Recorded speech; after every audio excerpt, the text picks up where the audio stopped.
Can you please say your name and spell it, please? My name is Nora Gedgaudas, and the spelling of my name is Gedgaudas. I know it's a long one. That's okay. We're happy to have you here. Thanks. And you're kind of unique as a healer in that you don't have just one hammer to hit the nails. Right. Tell me. Lots of little tools in that toolbox, yeah. And so I'm interested, yourself, individually, did you first try neurofeedback or did you first try paleo? Oh, well, that's very interesting.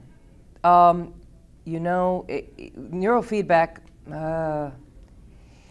well, the nutritional aspect of things has been something that has evolved, no pun intended really, but over quite a number of years. I mean, I have about a 25-year background in nutritional science, and it has sort of moved in the direction of an evolutionary approach to things.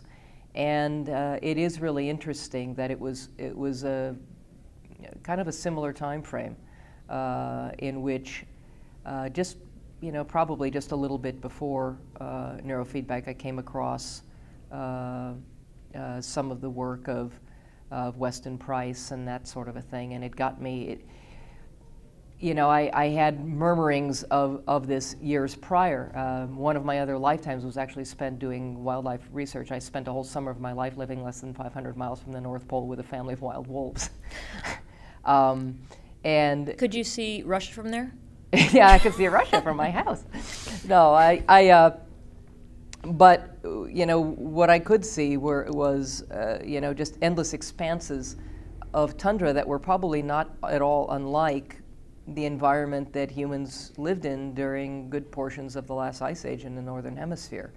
And, you know, there were people groups that have lived there for thousands of years under those conditions. And, you know, it was really interesting to me sitting there during that time, and this was, you know, back in, you know, 1991, at a time when I was probably eating, I wasn't vegetarian at the time, but I was eating a lot of, you know, a lot of vegetables in my diet, and, you know, I do now too, but I was doing more juicing back then and whatever.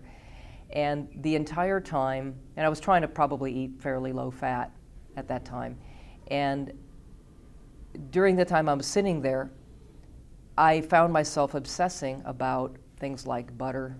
I mean, I was eating incredibly fat-rich foods the whole time, just sitting in one place, watching wolves sleep a lot of the time, and eating, you know, cheese and salami, and you know, once a week, I would we would make a pilgrimage to a weather station that was some distance away, so that we could take showers. I was working with a wolf biologist at the time, Dr. L. David Meach, and they gave us permission to go in and, you know, raid the kitchen and take some showers and whatever.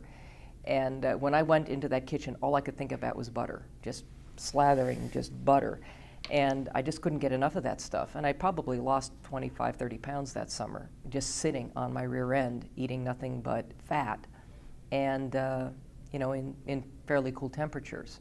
I mean, it was generally above freezing, although it could have some really cold wind chills. So we had temperatures as high as 60 degrees. But it was in that environment, and I remember thinking, you know, clearly fat was a pretty important food. And fat is really what we burn in order to stay warm, pretty exclusively.